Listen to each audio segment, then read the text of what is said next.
Dalam riwayat Abu Nuaim yang lain, Abu Hurairah menyampaikan jaa fi awsafi hadhil ummah fi Taurah, ya.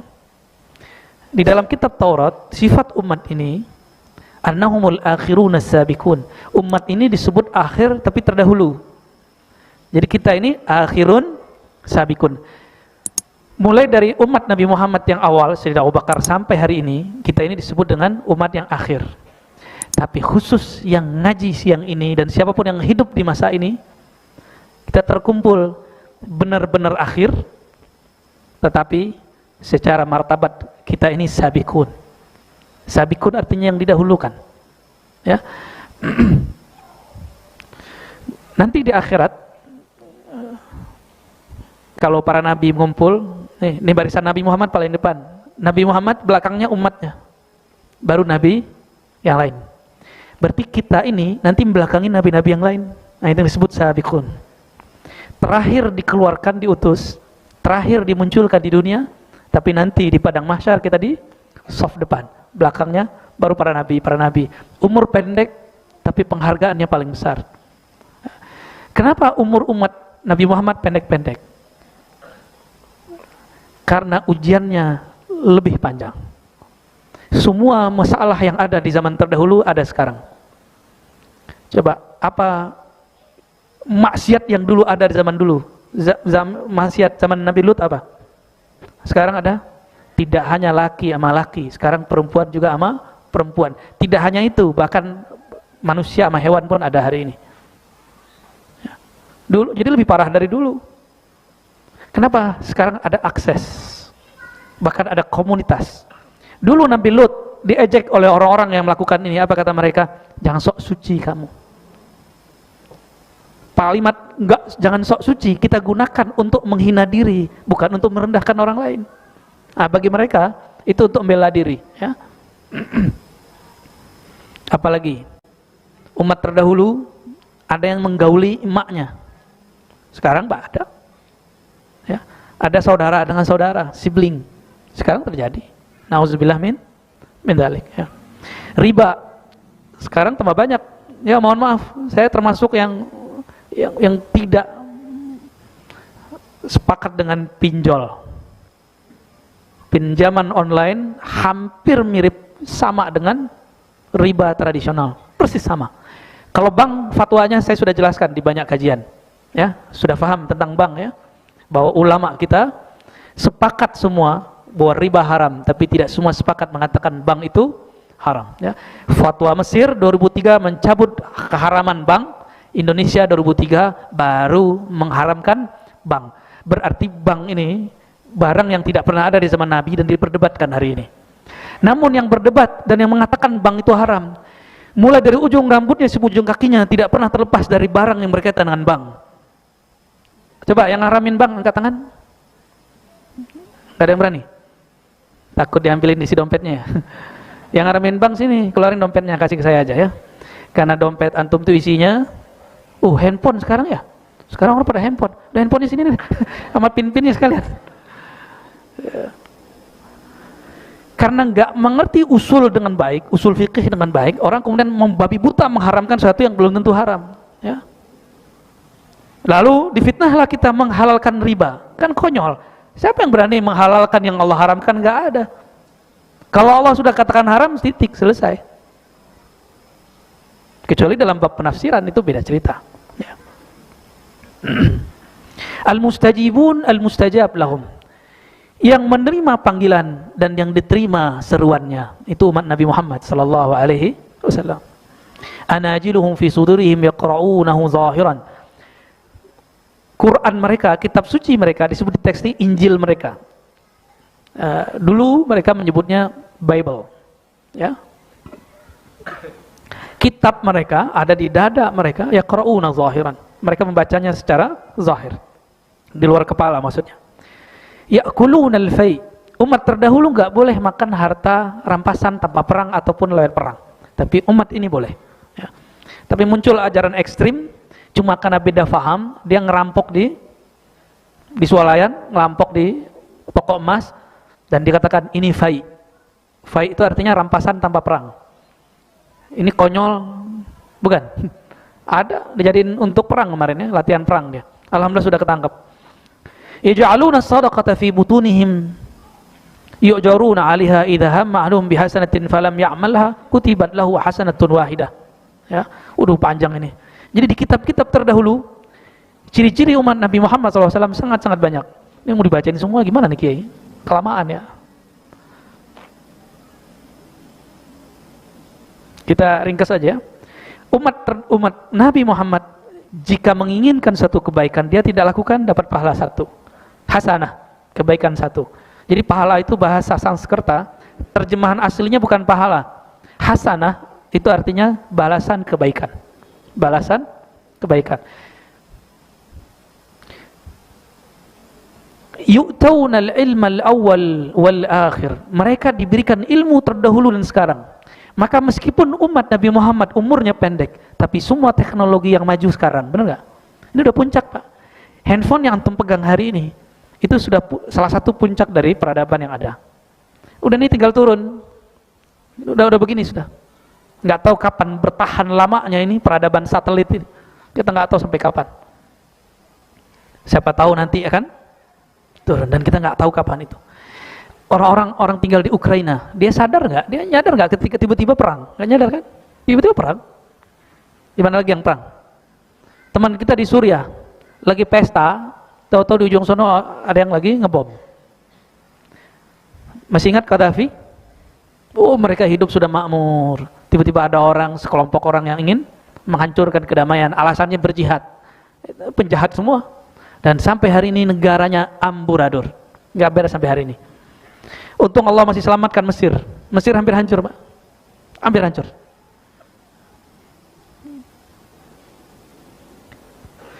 Ilmu terdahulu dan ilmu orang akhir. Orang terdahulu ilmunya ilmu hakikat.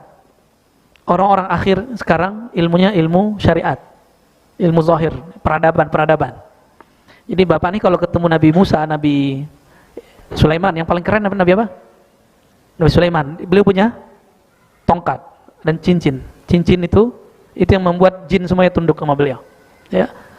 Nabi Allah Sulaiman itu kalau ngeliat handphone antum itu minta itu. Nih canda guru kita begitu. Lebih canggih soalnya, nggak perlu manggil angin, jadi datang. Ya. Tapi coba lihat, kita kalau mau transaksi pakai kode nggak? Pakai nama, pakai akun? Bener? Bener ya? Harus ada pulsanya, harus terkoneksi, sama. Itu bab zahir. Kalau ingin punya rekening batin, harus punya akun batin, harus punya tabungan batin, harus punya akses jaringan kepada Allah yang maha batin. Baru rekening batinnya nggak habis-habis. Semakin dia ngasih, memberi, semakin nambah. Itu yang disebut ilmu awal wal akhir. Ilmu orang terdahulu dan sekarang. Coba bayangin, Nabi Adam ketemu istrinya. Siapa nama istrinya? Sayyidatuna Hawa. Gimana caranya? Nggak ada handphone, nggak ada GPS. Neng, kamu di mana neng? Kan nggak ada tuh. Nggak ada sama sekali. Pakai apa? Pakai ilmu. Inilah ilmu yang digunakan oleh beliau. Tapi kalau guru-guru kita dulu macam-macam cara jelasinnya. Wah, kalau nggak ada ilmu al-batin itu di kolbunya, nggak bisa ketemu Pak. Orang dunia seluas ini.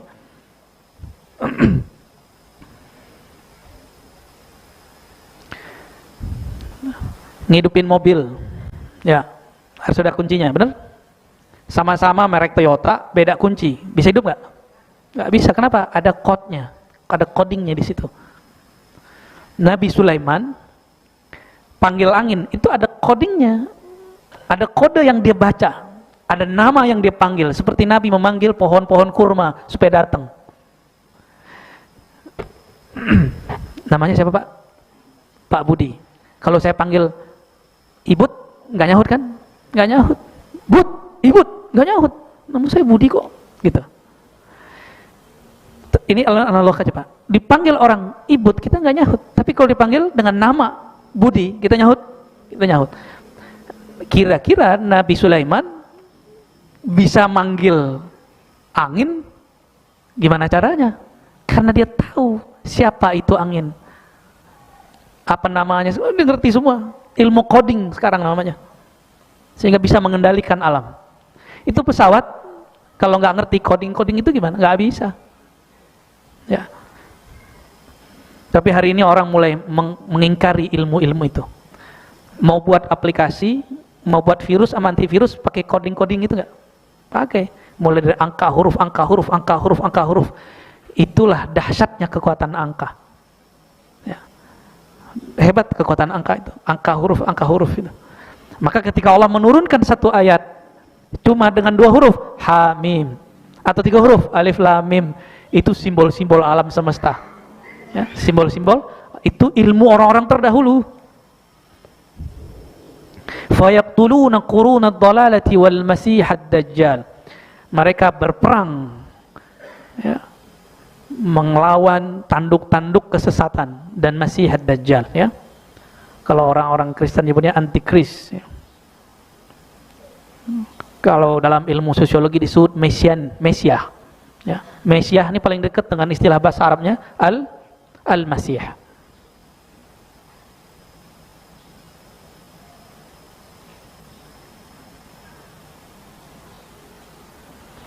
Ini sebutan yang ada di kitab. Ini ada nggak sifat itu di kitab, Pak? Yang barusan dibaca itu. Akhirun sabikun, mustajibun mustajab. Ya, Qur'annya di dada mereka, meskipun kulhu ama kuliah, ya.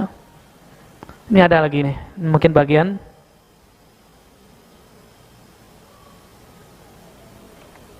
kita bacalah, ya. Ja'a fi wasfi hadhil ummah annaha khairu ummatin ukhrijat linnas. Kata Abu Nuaim dari Kabel Akhbar, di kitab terdahulu umat ini adalah umat yang terbaik yang pernah ada. Jadi kita ini umat terbaik yang pernah ada. Fasilitasnya, zamannya, apalagi karakternya satu. Nah, ini semoga ini ada di kita nih. Satu, ya'muruna bil ma'ruf, mereka mengajak kepada yang ma'ruf. Ma'ruf itu pantas.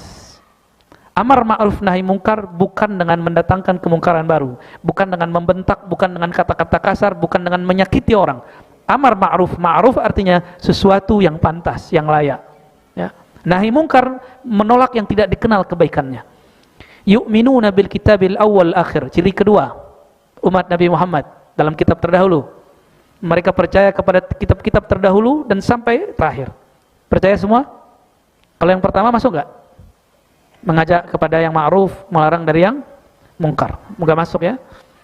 Yang ketiga, jika mereka berkehendak melakukan sesuatu, qalu insya Allah. Mereka mengatakan insya Allah, nggak ada kata pasti. Yang ada cuma insya. Apa makna insya Allah? In, jika, sya'a, menghendaki, Allah, jika Allah menghendaki dengan masyiahnya, qudrat iradatnya. Itu, ya. As-sa'idu lahum tuhurun wal ardu lahum masjidun. Jangankan air, debu-debu yang menempel di bumi, di tanah, di tembok, semuanya suci untuk mereka. Benar, ya? Suci nggak buat kita? Coba diperhatikan Bapak Ibu, saudara-saudara yang karena Allah. Kalau air nggak ada, kita tayamum. Tayamum itu bersuci sebagai pengganti air. Di mananya suci? Debu kita ambil, kita lap, ini itu tambah bersih atau tambah kotor? Harusnya tambah kotor dong. Ternyata Allah itu menjadikan tayamum itu bukan kebersihannya yang dicari, tapi kepatuhannya. Bapak kentut, ada yang nggak bisa kentut? Oh gawat tuh, kentut. Tapi yang dicuci, enggak. Nyambung? Nyambung. Kata Sayyidina Ali karamallahu wajhah dalam Sahih Bukhari, ini bukti agama ini tidak dibangun atas akal-akalan, tapi dibangun berdasarkan wahyu kepatuhan, ya. Wal ardu lahum masjidun, hamparan bumi bagi umat Nabi Muhammad boleh dijadikan tempat sholat. Ini bedanya kita dengan umat lain. Umat lain dia sholat mesti di tempat ibadahnya. Kalau kita sholat di mananya boleh, yang penting tempatnya tidak najis, ya. Bahkan Nabi Muhammad SAW pernah sholat di kandang domba, dan beliau sholat di situ. Gimana? Udah begitu belum? Belum, ya? Bumi hamparan menjadi tempat sujud. Gimana, Pak? Belum, ya? Wal ardu lahum masjidun ghurrun muhajjalun min atharil wudu. Mereka ini terang anggota tubuhnya karena bekas wudu. Nah, ini yang bisa lihat ahli ma'rifat. Tapi secara zahir, ciri-ciri ahli wudu, mereka suka bersih. Ahli wudu itu bukan orang yang wudunya lama. Wudu lama itu berarti kena setan, namanya walhan. Udah wudu, kayaknya ulang lagi. Ini setiap wudu kotor. Nabi itu wudu sederhana sekali, bisa dengan air sedikit. Dan Nabi kalau wudu, karena dulu tidak ada keran, ada yang nuangin, terus ada tempat nampung, lalu Nabi ngambil dikit-dikit, dikeluarin tangan, kepala, satu-satu. Jadi air segini cukup.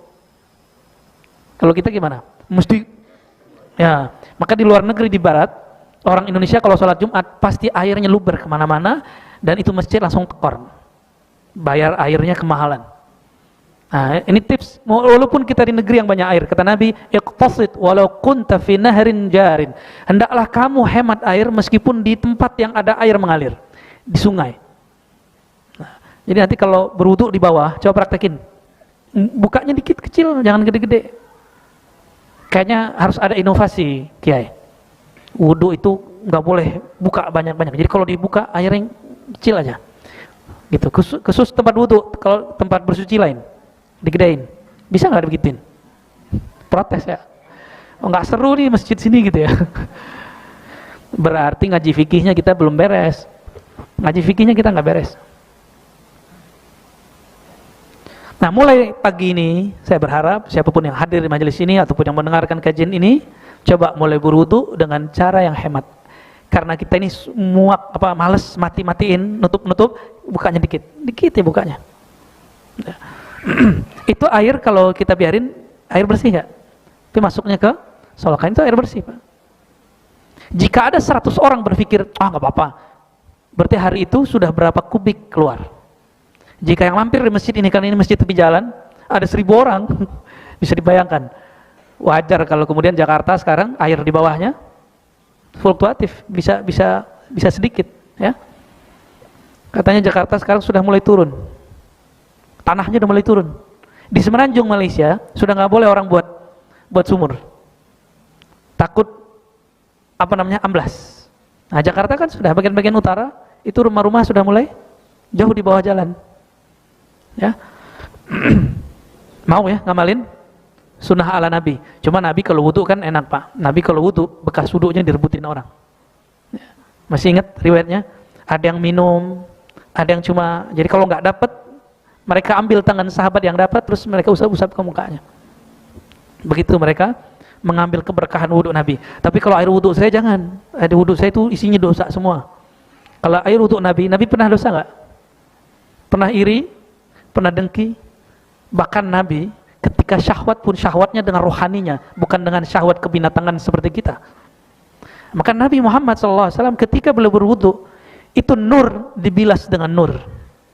Maka itu tetes airnya itu cahaya semua. Maka sahabat itu membolehkan selalu meminta air ini, air wudu. Ada seorang sahabat datang dibawa oleh kakaknya, dia masih kecil, sakit kepala. Nabi wudu, bekas wudunya Nabi percikin. Semenjak saat itu dia nggak pernah sakit kepala lagi, dan kepala yang dipegang itu nggak pernah beruban. Itu mukjizat tangan baginda Nabi Muhammad SAW. Jadi Nabi kalau mercikin begitu, itu yang hilang kepalanya pas sakitnya. Berarti penyakit ini makhluk. Ketika Nabi usir dengan cara begitu, dia malu untuk datang kembali. Jadi penyakit itu makhluk. Penyakit makhluk, sehat makhluk, makhluk semua itu. Nah, ketika Nabi begini, itu simbol beliau ngusir makhluk yang bernama penyakit dari tubuh orang itu. Ini sahabat udah nggak pernah lagi, sampai tuanya nggak pernah sakit kepala. Makanya dia nggak jarang, udah nggak beruban.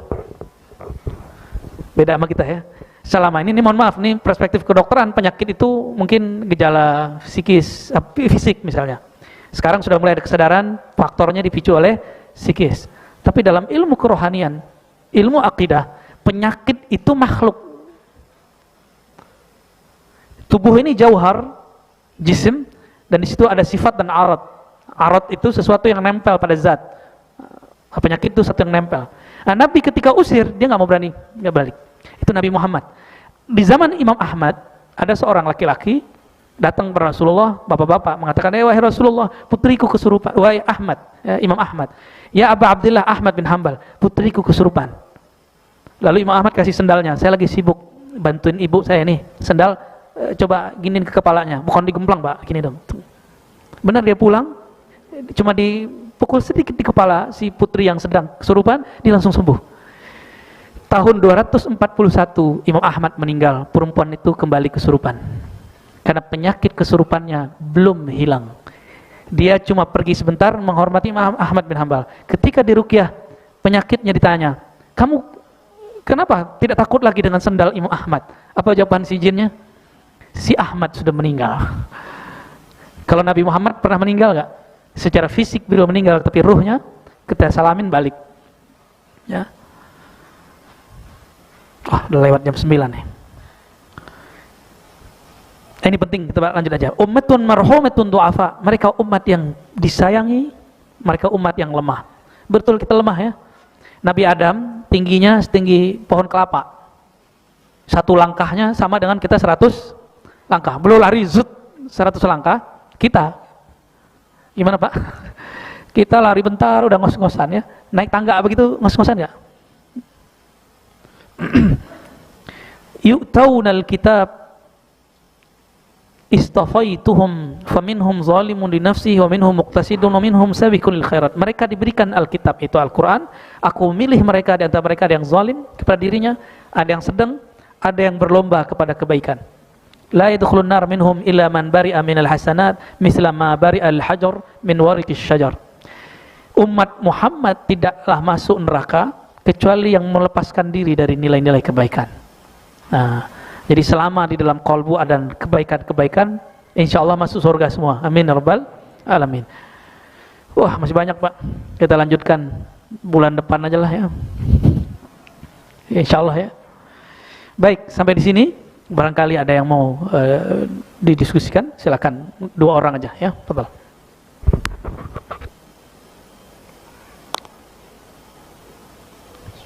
Bapak Ibu, barangkali ada 2 orang yang mau bertanya, mungkin sudah cukup. Sudah kenyang. Sudah cukup Bu ya. Alhamdulillah. Mohon doa Bu ya. Tahu aja saya harus buru-buru ya. Baik, insya Allah kita lanjutkan khasais umat Nabi Muhammad SAW yang ke-13 di pekan depan insya Allah. Sebelum masuk ke 13 nanti ada kekhususan spiritual umat Nabi Muhammad yang nomor 12 itu ya, nanti masih ada, yaitu suka berzikir. Insyaallah nanti kita bahas. Semoga Allah Ta'ala meridhai kita semua. Na'udzubillahi minasyaitonir rajim. Allahumma rahmanir rahim ya karim ya azim, salli ala sayyidina Muhammad. Ya Allah, sampaikanlah salawat dan salammu, rahmatmu, kasih sayangmu kepada Nabi Muhammad sallallahu alaihi wasallam. Allahumma ya Allah, semua nama-nama, semua sifat-sifat umat Nabi Muhammad sallallahu alaihi wasallam yang disebutkan dalam kitab-kitab terdahulu, bahkan yang disebutkan dalam kitabmu Al-Quran surah Al-Fat ayat 29, ya Rabb, kami tidak pantas untuk menyandang sifat-sifatnya. Namun ya Allah, dengan Rahman Rahimmu, pantaskanlah kami mengambil 1 atau 2 bahkan lebih daripada sifat-sifat mereka. Allahumma ya muqallibal qulub, wahai yang membolak-balik hati kami senantiasa berubah ya Allah. Fasarrif qulubana ila ahsani halin. Namun ya Allah, jika Engkau hendak mengubah hati kami, maka arahkanlah ia kepada yang lebih baik, kepada lebih taat, dari kejahilan kepada ma'rifat, dari kebencian kepada kasih sayang. Allahumma ya Allah ya Nur, nawwir qulubana. Ya Allah, kalbu kami penuh dengan kegelapan-kegelapan sifat-sifat yang tidak baik. Tubuh kami penuh dengan kegelapan-kegelapan maksiat. Namun dengan nurmu ya Allah, nur nabimu ya Allah, maka semua itu akan terang benderang. Fanawwir qulubana, maka cahayailah kami ya Rabb. Waj'alna nuran, jadikan kami ini bercahaya ya Allah. Allahumma ya Allah, nawwir qulubana binuri dzikrik. Ya Allah, beri cahaya kalbu kami dengan banyak menyebut namamu. Wa nawwir asrarana binuri ma'rifatik. Ya Allah, simpanlah ma'rifatmu, pengenalan-pengenalanmu, ilmu-ilmu tentangmu di dalam sir kami, di dalam rahasia yang paling dalam diri kami. Allahumma ya Allah, ikhtim lana bihusnil khatimah. Ya Allah, kami tidak tahu bagaimana akhir hayat kami, namun Engkau maha pengasih ya Allah, dengan kasih sayangmu dan dengan kemuliaan Nabi Muhammad Nabiur Rahmah, fakhtimna bihusnil khatimah. Tutuplah umur kami dengan husnul khatimah ya Rabb. Masa lalu kami ada yang baik, ada yang tidak baik ya Allah. Engkau maha tahu semuanya ya Allah. dan dengan keagungan-Mu, dengan Ghaffar-Mu, Maha Ampun-Mu, hapuslah semua keburukan di masa lalu kami ya Allah. Hapuslah semua dosa yang pernah tersimpan dalam tubuh kami ya Allah, dan pandanglah kami ya Allah bi'ainir ridha, dengan pandangan ridha-Mu ya Allah. Birahmatika ya arhamar rahimin. Rabbana atina fid dunya hasanah wa fil akhirati hasanah wa qina adzabannar. Waqtimna bil khairat wa barik lana wa fi ahlina wa fi dzurriyyatina wa fi azwajina wa fil ummah al-Muhammadiyah. Wa sallallahu ala sayyidina Muhammad walhamdulillahi rabbil alamin. Subhanakallahumma wa bihamdika asyhadu an la ilaha illa anta astaghfiruka wa atubu ilaik.